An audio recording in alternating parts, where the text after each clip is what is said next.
Y sin más, bueno, vamos a hablar hoy de los factores predisponentes a situaciones de urgencias, o sea, las H y la T específicamente. A nivel de introducción, existen distintas opciones de programas de entrenamiento en las que se enseñan a los profesionales de la salud destrezas necesarias para llevar a cabo reanimación cardiopulmonar avanzada.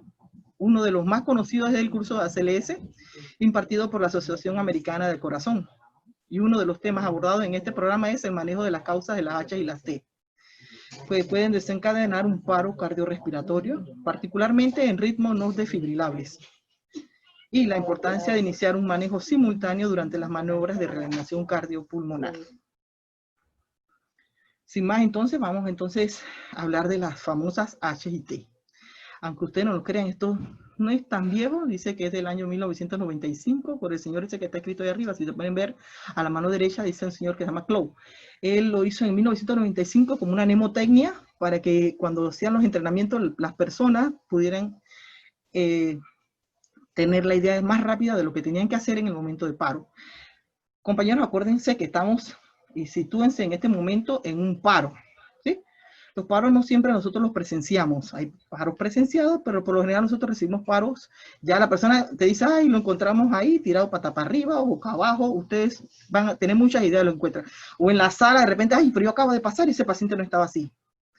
Por eso es importante que nos situemos en el momento del paro, no antes ni después. La H y la T en el momento del paro, por eso la mnemotecnia. Son 5H y 5T. Ellas del 1995 a la fecha del 2020 han tenido algunas variaciones y consulté con algunos de los compañeros de urgencia que me dicen que metieron la hipoglicemia, fue sacada, y la última revisión dice del 2020, porque cada 5 años hacen la revisión, quitaron la hipoglicemia. Por eso es que muchos no van a ver, y en algunos libros van a encontrar hipoglicemia como una de las H, el número 6. Pero las 5 que actualmente tenemos son estas 5 que vamos a ver. Es la hipoxia, la hipovolemia, los hidrogeniones, o sea, la acidosis, hipopotasemia y la hipotermia. Esas son las 5H. Sí. Ya. Ok. La 5T entonces, el neumotor atención, que si se fijan que no empiezan con T, pero lo importante es que sean neumotoras atención. Acuérdense que hay dos tipos de neumotoras, ¿no? El espontáneo y la atención, pero el que nosotros vamos a ver en la mañana de hoy es el neumotoras atención, que es el que nos da paso a una parada cardiorrespiratoria. El segundo es el taponamiento cardíaco, los tóxicos, la trombosis pulmonar y las trombosis coronarias. Yo me voy a tener los más importantes, van a ver que voy a hablar un poquitito más para que tengamos más idea de lo que estoy hablando y ustedes puedan ir haciendo su mnemotecnia personal de cómo pueden hacer y que cuando le preguntemos o alguien le pregunte y no nos quedemos así como que, ¿y eso con qué se escribe, no? Y no crean jóvenes, no es porque seamos nuevas o porque seamos viejas. Yo me he dado la tarea de preguntarle a varias compañeras por ahí, más o menos contemporáneas conmigo, y que bueno, yo me acuerdo de una, o otras no saben ni qué es lo que le estoy hablando. Y esto no es algo reciente. Así que sin más, vamos a empezar con la primera, que es la más importante en la escala de todo, la hipoxia. La hipoxia que, como todos saben, sin oxígeno nadie sobrevive en este planeta, por eso que está de primerita. La hipoxia ya saben que es la disminución de oxígeno en la sangre. Pero aquí conseguí que hay 5 mecanismos que condicionan la hipoxia.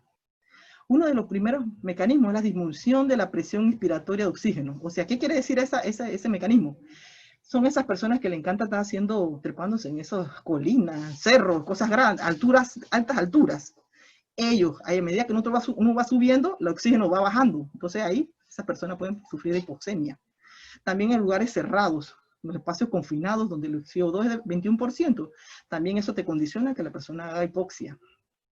También la otra parte, la segunda mecanismo es la hipoventilación, como puede ser por depresión respiratoria, fármacos, síndromes de hipoventilación, alveolar central, neuropatías periféricas tipo síndrome de Guillain-Barré, debilidad muscular, hipofosfatemia y miastenia gravis. Por eso cuando ustedes ven esos pacientes con síndrome de Guillain-Barré, lo mandan a áreas de semi-intensivo, cuidados intensivos, por el riesgo que ese paciente en un momento dado va a dejar de respirar y va a producir hipoxia y por cierto va a morir. Entonces hay que dar ojo que este tipo de paciente, ¿qué va a presentar? Entonces yo como enfermera, titulada, toda así embestida de lo que es el servicio y de una profesional de enfermería, yo tengo que estar clarito que mi paciente que tenga este tipo de cosas puede presentar una parada cardiorrespiratoria. ¿Sí? Eso hay clarito. La primera y la principal. ¿Cuál es la primera H? Hipoxia. Ahí partimos ya de eso, ya yo sé que la enfermera está en algo y se está actualizado, o por lo menos sabe lo que está haciendo. La segunda H, que no es menos importante, perdón, la segunda parte de mecanismos, porque son 5 mecanismos, les dije, ¿no? Ahora les dije 2, vienen 3 mecanismos más, que son los trastornos de la difusión. Van a escuchar unas palabras, unos términos todos extraños, pero esa es la forma como hablamos, que no nos gusta hablar así, pero esa es la forma con que hablamos médicamente. Trastorno de la difusión, ¿cuáles son? La alteración de la membrana alveolo capilar. Son la sarcoidosis, fibrosis intersticial, las neumonías intersticiales, las esclerodermias y las enfermedades reumatológicas. Esa es una de las causas. O sea, eso es propio de la persona, ¿sí? No es el ambiente. Las anteriores es el ambiente, ahora estamos hablando de la propia persona. La número 4, otro mecanismo que condiciona una hipoxia es el incremento del espacio muerto, o sea, en esos pacientes que padecen de efisema y que andan con gasto cardíaco, ya esos pacientes son crónicos. Entonces, estos pacientes siempre están con problemas de hipoxemia. Y el último mecanismo que nos condiciona es el aumento de los cortocircuitos pulmonares, o sea, la ocupación alveolar por secreciones. O sea, pues decimos, que, ojo, cuando tú lo oyes, oye, se le escucha muchas secreciones. Estos pacientes tienen aumentado el cortocircuito, lo que nos puede producir un colapso alveolar, como el caso de las atelectasias masivas. Eso es en lo que los mecanismos que nos condicionan, o sea, todo lo que yo tengo que estar, ojo, con un paciente para que nos dé una hipoxia y por ende un paro cardiorrespiratorio. ¿Qué hacemos? Siempre tenemos que saber la historia de cuando el paciente, por qué cayó en esa condición, o buscar el expediente rapidito, qué es lo que el paciente lo condicionó, que llegó a eso, ya sea las 5 cosas que le acabo de decir, y entonces, ¿qué vamos a hacer? Me gustó mucho y lo puse ahí el saturómetro, que todos sabemos que el saturómetro, todo el mundo cara colgaba un saturómetro en el pecho, pero compañeros, hasta el sol de hoy yo no he visto a ningún paciente en paro que nos diga cuánta saturación tenga. Y si quieren hagan la apuesta. Y en los libros dice que es obsoleto, pero uno bien fascinado anda con su saturómetro en el pecho y a la hora del paro ese señor nunca funciona. Así que háganlo para que ustedes vean que no es broma. Dice que lo mejor es el cadnómetro, la onda de cadnómetro, que ahí nos dice entonces realmente cuánto tiene el paciente. Lo ideal también puede ser una gasometría, pero si ustedes se ponen, y como ya les dije, métase en el momento del paro. Imagínense usted en el paro y yo llego y que va a hacerle una gasometría a mi paciente y todo el mundo está reanimando y dando masajes. Explíqueme esa parte. Es un problema sacarlo. Eso después que salimos del paro es que podemos hacer la gasometría. ¿Sí? Por eso es que la puse ahí. Y todos estos pacientes lo que podemos hacerle, oxígeno de alto flujo, y si no, intubación, que es lo que siempre casi se está haciendo. Aunque he visto que ha aumentado mucho el uso del oxígeno de alto flujo, que hay medio invasión en el paciente, pero que si el paciente está muy, muy, muy mal, vamos a quedar intubando, que ese es otro tema de discusión. Bien, hablamos de hipoxia. La primera, acuérdense, la primera de las H es hipoxia. La segunda H es hipovolemia, que también es súper importante y ellas nos llaman mucho la atención, sobre todo en los accidentes de tránsito. Usted ve la gente sangrando, todo el mundo llega y la gente toda desesperada. Bueno, la hipovolemia, para decirlo así sencillamente, dice que es la disminución del volumen intravascular que condiciona los trastornos de la difusión y la entrega de oxígeno, lo que es igual o hipoperfusión tisular. O sea, si baja la cantidad de líquidos en la sangre, acuérdense que el cerebro es el que está mandando información y él sabe más que nosotros. Si está sangrando una pierna, un hueso largo, se comienza a cerrar todo por todos lados, entonces vamos a tener una hipoperfusión, o sea, bajo líquido de la cantidad de sangre en una arteria. La hipovolemia nos dice que resulta una depresión de volumen. En esa depresión vamos a ver pérdida de sodio y agua y en algunos de los siguientes sitios anatómicos. Ejemplo, cuando es gastrointestinal vamos a verlo por diarreas, vómitos, sangrado digestivo y drenaje en pacientes posquirúrgicos. Ahí tienen que estar, ojo, esos pacientes que vienen del salón invadidos con muchos drenajes, hay que estar pendiente cuánto está drenando ese paciente, porque si tiene un Jackson Prada, déjalo, hay que se le llene ese envase ahí hasta que no, señor. Hay que estar ojo con este tipo de pacientes. Pérdidas renales, el uso de diuréticos osmóticos, las nefropatías. Todos estos pacientes que toman diuréticos tienen mucho problema con la hipovolemia. Y las pérdidas tegumentarias, la sudoración intensa, quemaduras, esas grandes quemaduras, esos pacientes, ahí la hipovolemia es la número 1, como tiene que estar, ojo con esos pacientes, estar perdiendo líquido por todos lados, y hay que estar, ahí creo que la enfermera, ahí estamos, tenemos que estar entregada a ese cuerpo, a ese paciente, porque es verdad que está perdiendo bastante líquido, y necesita reposición de ellos para que no vaya una hipovolemia o un shock hipovolémico, y vaya a producir un paro cardiorrespiratorio, que es lo que no queremos. Y por último, las pérdidas del tercer espacio, o sea, las oclusiones intestinales, la lesión por aplastamiento, las fracturas y la pancreatitis. Todas estas son consideradas formas que producen pérdidas en el paciente y que son muy importantes estas del tercer espacio porque no se ven. Si usted ve el paciente que te habla, está así hablando con él, pero si usted no le pone cuidado, de repente él le está diciendo la palidez de la piel, la presión le está bajando, el paciente está taquicárdico, pero yo lo vi en la tele, estaba bien, está hablando conmigo. Sí, él estaba viendo contigo, sí, porque para morirse hay que estar vivo. Entonces hay que estar ojo en estas cosas. ¿Qué hacemos? Bueno, aquí no, esto aquí es pan de todos los días.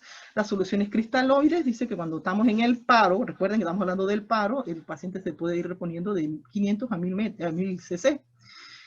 Y es importante, ahí entra la enfermera y uno todo estresado y todo hecho una guácala, busca el acceso venoso a ese señor. No se estresen, compañeras. No es que tú no sepas canalizar, es que el paciente está en un shock. Y cuando está en un shock, usted jamás va a poder canalizarlo. ¿Qué hacemos? Y mire que abajo le puse, si se fijan, canalizar una vía periférica de buen calibre 14-16 es sumamente complicado, mientras que a través de un calibre de 20 a 12 no es posible administrar líquidos con una adecuada velocidad.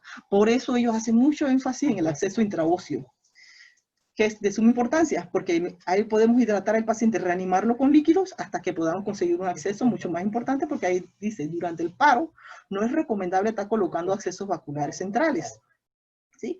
Pero si ya lo podemos reanimar con líquidos, con el acceso intraóseo, o de repente, bueno, tuviste suerte y le pudiste conseguir una buena vena, un 18, en una antecubital, perfecto, bendiciones, usted siéntase bien que hizo algo súper importante en el día de hoy y ha podido salvar la vida de alguien, o por lo menos sirvió de algo el hecho de usted estar en esa área. Hablamos de hipoxia, hipovolemia, ahora vamos a hablar de hidrogeniones. Y los hidrogeniones no es más que la cantidad de, o sea, la acidez o la alcalinidad que tenga el paciente en sangre.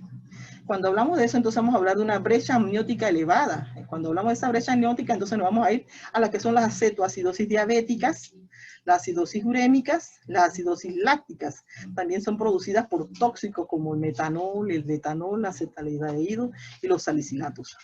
También en los hidrogeniones hablamos de una brecha amniótica normal, que puede darse por acidosis hiperclorémica, como son las evacuaciones diarreicas y abundantes. Cuando un paciente con muchas evacuaciones, hay que estar muy pendiente de lo que el paciente en cualquier momento nos puede hacer una parada cardiorrespiratoria.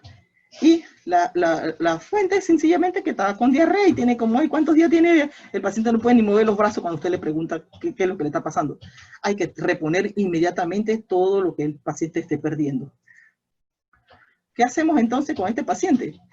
Una gasometría, llama al interno, si no tiene usted destreza, llama al interno, una gasometría, mientras que el doctor venga a ver que este paciente toda la madrugada ha estado presentando evacuaciones.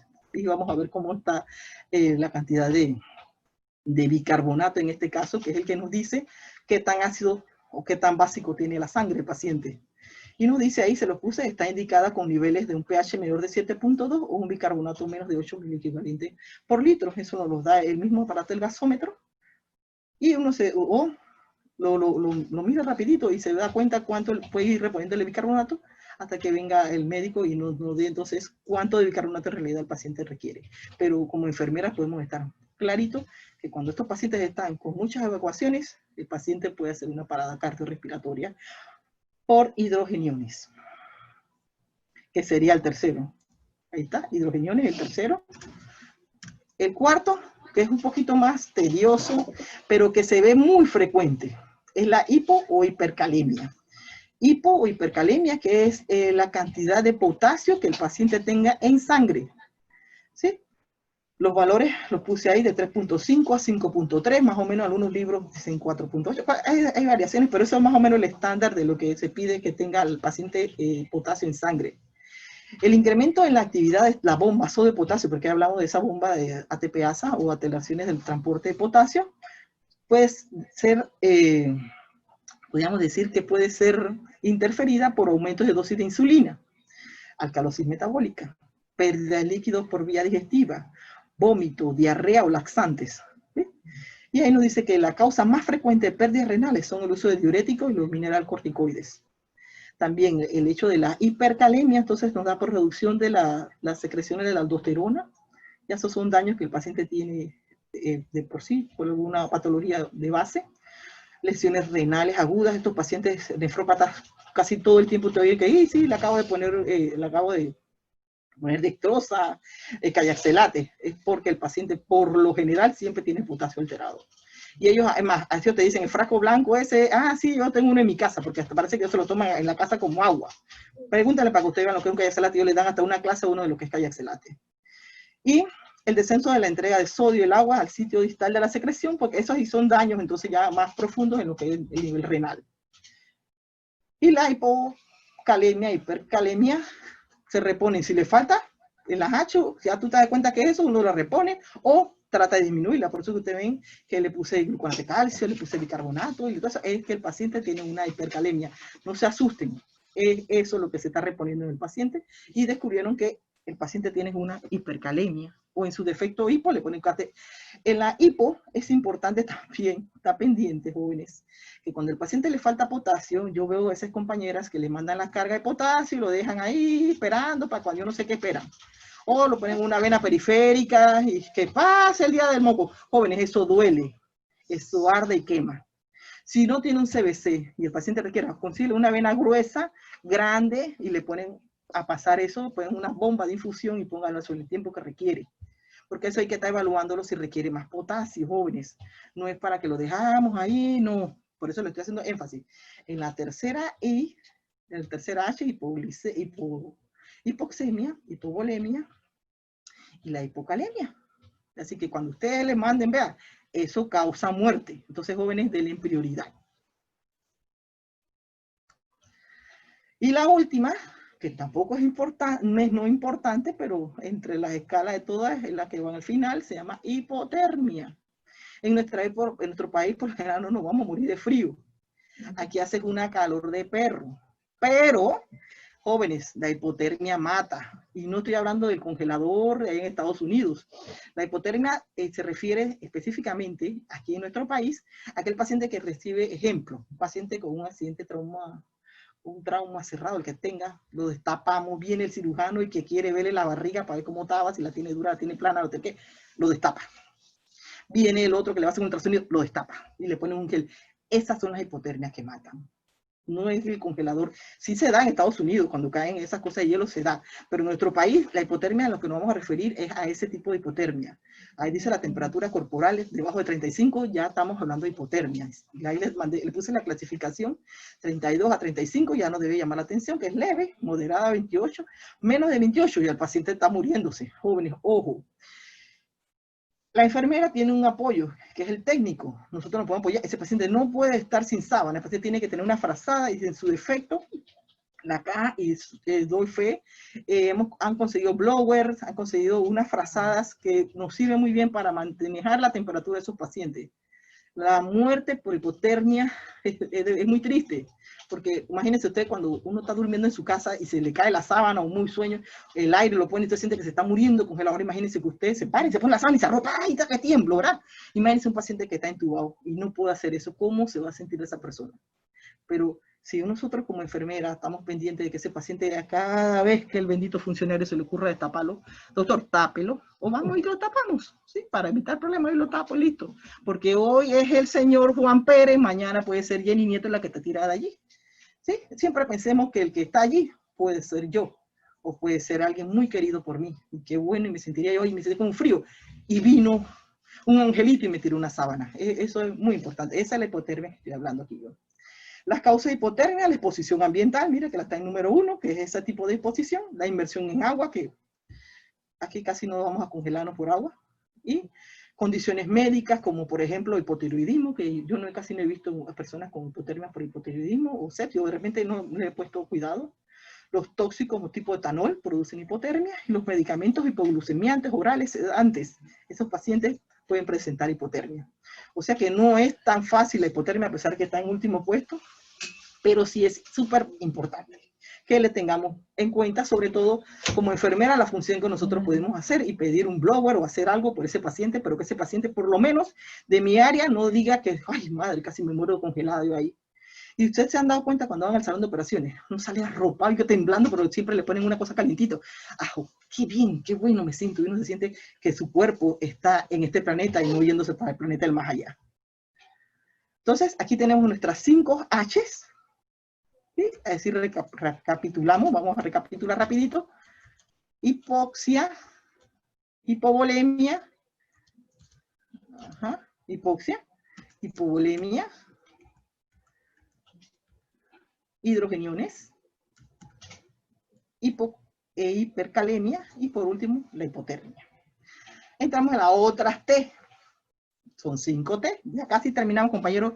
No se estresen, traten de captar lo que más puedan. ¿Por qué uno o por qué la otra? Vamos para las 5 T. Las neumotoras a tensión. O sea, ahí nos fijamos en la T de tensión, que es la primera T. Por lo general, este tipo de patología la vamos a ver en pacientes como de origen traumático. Siempre vamos a ver esa parte, porque las otras, sí, el paciente ha tenido, si se pone a ver la historia, siempre va a encontrar que anteriormente le ha dado tuberculosis. Algo tiene que siempre le va a dar una neumotora, el otro tipo de neumotora. Pero el de atención, que es el que no importa que nos produce una parada cardíaca, son los pacientes que han tenido accidentes, tránsitos grandes, y usted se pone a preguntar la historia, ya la teoría de la pérdida del carro, todas las cosas que le van a decir cuando este tipo de paciente presenta una neumotora de atención. Siempre me llamó la atención cuando el doctor me decía que una neumotora de atención, cuando usted, un paciente de trauma, usted ve un paciente y le ven desviación de la tráquea de alguno de los lados, él te va a indicar del lado que el paciente tiene el neumotórax. Fíjense para que ustedes vean, cuando hay un paciente con un accidente, el lado de la tráquea va a haber desviación y nos indica que el paciente puede tener una neumotora. Aparte de la desesperación que va a haber el paciente desesperado, la dificultad para respirar, que usted, la mayoría, por lo menos ha tenido la experiencia de un neumotórax a tensión. Dependiendo de la cantidad de aire acumulado, el neumotórax puede ser simple o a tensión. El simple es el que no nos interesa en este momento. Estamos hablando del neumotórax a tensión. Por eso dice que este último, la causa puede precipitar una parada cardiorrespiratoria previa presentación de un shock obstructivo. ¿Sí? Porque si apretamos el pulmón y no puede expandirse, lo que viene el paciente va a morir asfixiado. Encontramos entonces que hay que obtener la historia, ya les dije, hay que preguntarle qué fue lo que le pasó, cómo fue el mecanismo del trauma, y ahí nos vamos a dar cuenta por qué el paciente está presentando, o qué yo espero que ese paciente le vaya a pasar. Sospechar, si se sospecha de que es eso, ya vimos desviación de la tráquea o con placa de rayo X se vio, entonces el tratamiento aquí es la descompresión de pleura, dice mediante una punción en el segundo espacio intercostal a nivel de la línea media clavicular, mediante una agujita. En el caso de paro cardiorrespiratorio asociado a trauma, se puede realizar una punción torácica bilateral, que entonces hace una descomprensión del área y el paciente puede respirar mucho mejor y ya entonces se puede dar mejor atención a este paciente más adelante. Así que el primera T es neumotora a tensión. ¿Sí? Se le va a veces un problema porque la T, tensión está al final, pero esa es la primera que he puesto en esta diapositiva como una de las primeras T a mencionar.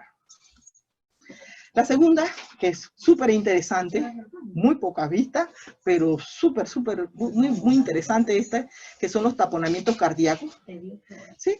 Dice que el líquido normal en el espacio pericárdico es de 20 a 50 cc, compañeros. Nosotros normalmente tenemos ese líquido que nos permite que el corazón no esté rozando con las paredes. Cuando este señor aumenta de 150 a 200, entonces estamos hablando que el paciente puede producir un taponamiento cardíaco y con eso llevarlo a la muerte con una parada cardiorrespiratoria. ¿Cuáles los causa? Las infecciones virales, bacterianas, fúngicas, también las metabólicas, la uremia, la mixedema. No se van a aprender esas cosas, pero para que tengan una idea de qué es lo que nos puede llevar a un taponamiento cardíaco. Los autoinmunes, tipo lupus, la gente que sufre de artritis reumatoide, fiebre reumática, ¿sí? Neoplasias, todas estas cosas nos van a dar el aumento de ese líquido, que ya no es de 20 ni 50, sino que va a subir de 150 a 200. Aunque veía y dicen que no es tanto la cantidad de líquido, sino la presión que ese líquido va a ejercer contra el corazón, porque no todos somos iguales. De repente, a personas con menos cantidad de líquido ya se siente con la molestia, ¿no? Así que es la presión que ejerce esa sangre hacia el corazón la que está molestando. También dice que nos puede producir el taponamiento cardíaco, la sobrecarga de volumen, las radioterapias, las reacciones adversas a medicamentos, la diserción aórtica, los postinfartos agudos del miocardio y los traumatismos, que ahí están en último, pero ellos son uno de los principales los que producen taponamiento cardíaco, ya sea por el timón que hace el efecto de apretar el pecho cuando el paciente tiene un accidente de tránsito o con la parte de frente, por ejemplo, siempre este paciente padece o sufre de un taponamiento cardíaco. Este diagnóstico de taponamiento cardíaco me llama mucho la atención que nosotros como enfermeras tenemos que estar muy pendientes de las manifestaciones de este paciente. Y si hacemos un ejercicio por ahí de cuáles son las manifestaciones, la primera que te va a decir la tirada de Beck, y es característica del taponamiento cardíaco. La tirada de Beck, vamos a hablar que usted ve un paciente con hipotensión y ven esas venas bien ingurgitadas, hay que llamar la atención. Normalmente usted se ve en el espejo, no ve a nadie con unas venas aquí que se le quieran salir por la garganta, pero eso más, esas son tres, por ser triada, hipotensión, ingurgitación yugular, y usted coge un estetoscopio y se pone a escuchar que hay disminución de los ruidos cardíacos, entonces el paciente puede estar presentando un taponamiento cardíaco. Y entonces ahí sí el médico entra en cardiovascular, que se le llama, entonces la pericardiocentesis. Y entonces los cuidados ahí de enfermería, sí hay unos cuidaditos ahí, pero ese es otro tema.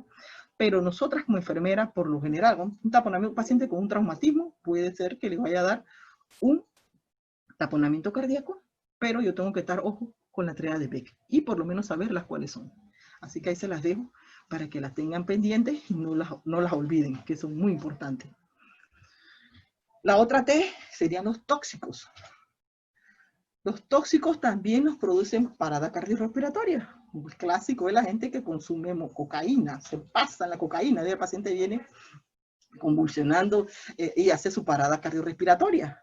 Los principales agentes cardiotóxicos, los puestos ahí, son los opiáceos, o sea, la morfina, el abuso de la morfina, ¿sí? La benzodiazepina, gente que se intenta hacer los intentos suicidios, se toman un pocotón de pastillas porque ya no quieren estar en este planeta. Ellos pueden presentar una parada cardiorrespiratoria, los beta bloqueadores, los antagonistas del calcio, verapamilo, la digoxina, la cocaína, como les dije, los antidepresivos tricíclicos y el monóxido de carbono. Ahí le puse al ladito un cuadrito de lo que el antídoto con el tóxico que requiere. Si tenemos antagonista del calcio, el amino, ay, no lo puedo ver esa parte ahí, yo no puedo decir ese nombre, pero ahí está clarito, amino, está largo, digoxina, los anticuerpos antidigitales, los órganos fosforados y que es la atropina, el antídoto, la benzodiazepina, el flumacenilo, los opiáceos, la naloxona y el monóxido de carbono. Los cuatro últimos nosotros los tenemos en la caja y pueden buscarlos y tenerlos en su área para cualquier intoxicación que tengan con estos medicamentos, porque nosotros estamos usando morfina, estamos usando midazolam, ¿sí? Y los órganos fosforados, esto llega mucho, hay casos, tengo rato que no han llegado pacientes intoxicados con órganos fosforados, pero hay que estar clarito cuál es el antídoto de los órganos fosforados, no solamente para las H y las T, para otras patologías también tenemos que estar claritos cuáles son nuestros antídotos para los tóxicos que tenemos y que estamos manejando en el complejo. Ahora vamos con la otra T, que sería la cuarta T. Si repasamos la primera T que hablamos era neumotora tensión, taponamiento cardíaco, los tóxicos la tercera, y la cuarta que es la trombosis pulmonar. Las trombosis pulmonares, la etiología de las trombosis es las trombosis venosas profundas, es la principal etiología. Pero hay otros factores también que nos llevan a una trombosis pulmonar, no solamente que tengamos trombosis. Dice que los riesgos, puse en primer lugar los riesgos altos son la gente que han tenido fracturas de fémur, las hospitalizaciones por insuficiencia cardíaca, las fibrilaciones, la prótesis de cadera y rodilla, los politraumas, los infartos, las lesiones de la médula espinal. Todas estas patologías nos dan a que el paciente pueda presentar una trombosis venosa profunda y por ende entonces llegar a una trombosis pulmonar y una parada cardíaca. Un riesgo intermedio, pero también se considera como, como un llamado de atención, la artroscopía de rodilla, las enfermedades autoinmunes, las transfusiones, que las ponemos así, pues la ponemos ahí, no la ponemos cuidado. Bueno, las transfusiones también tienen un riesgo intermedio, las colocaciones de los CBC, la quimioterapia, la falla cardíaca, falla respiratoria, los usos de la eritropoyetina, terapias de reemplazo hormonal, las infecciones, el cáncer, los anticonceptivos orales y los SB, aparte de los estados postparto y las trombofilias. Estas son riesgos intermedios que nos pueden llevar a una trombosis pulmonar y con ella entonces una parada cardíaca. ¿Sí? Esta es la cuarta T que le estoy hablando en la mañana de hoy, para que tengan una idea de por qué estoy hablando de la trombosis, qué estamos buscando, qué es lo que yo puedo, me puede despertar la atención que ese paciente con una fractura de fémur puede desencadenar más adelante si yo no le pongo sus medicamentos adecuados y a la hora indicada. Y por último, y es la más mortal, que es la que más manejamos en este hospital, que son las trombosis coronarias. Estas salas de cardiología que tengo compañeras allí, sí, déjalo monitor que pite, jóvenes. Estos pacientes que ha sufrido un infarto, se le considera una de las principales causas de muerte súbita. Entonces hay que estar ojo con estos pacientes. ¿Sí? El manejo se centra en continuar con maniobras de RCP de alta calidad y fármacos. Ahí no hay de otra forma. Si este paciente con trombosis presenta cualquier cosa que vean ustedes en ese monitor, esto nos va a llevar a un paro cardiorrespiratorio. Y de una vez se entra a maniobras de RCP de alta calidad con fármacos. ¿Sí? Jóvenes, ahí están las 5T, hablamos anteriormente de las 5H, y yo espero que esto todo les ha servido. He tratado de sacar lo mínimo para que tengan ideas de lo que son las 5T y las 5H que nos comprometen a un paciente que tenga una parada cardiorrespiratoria. Como conclusión, el abordaje de las H y las T abarca desde el momento previo al paro, durante el paro y los cuidados postparo. El manejo en muchos casos se puede iniciar durante las maniobras y debe continuar hasta un abordaje definitivo en estado postparo. Y el éxito es la suma de los pequeños esfuerzos repetidos día tras día. Muchas gracias, compañeros.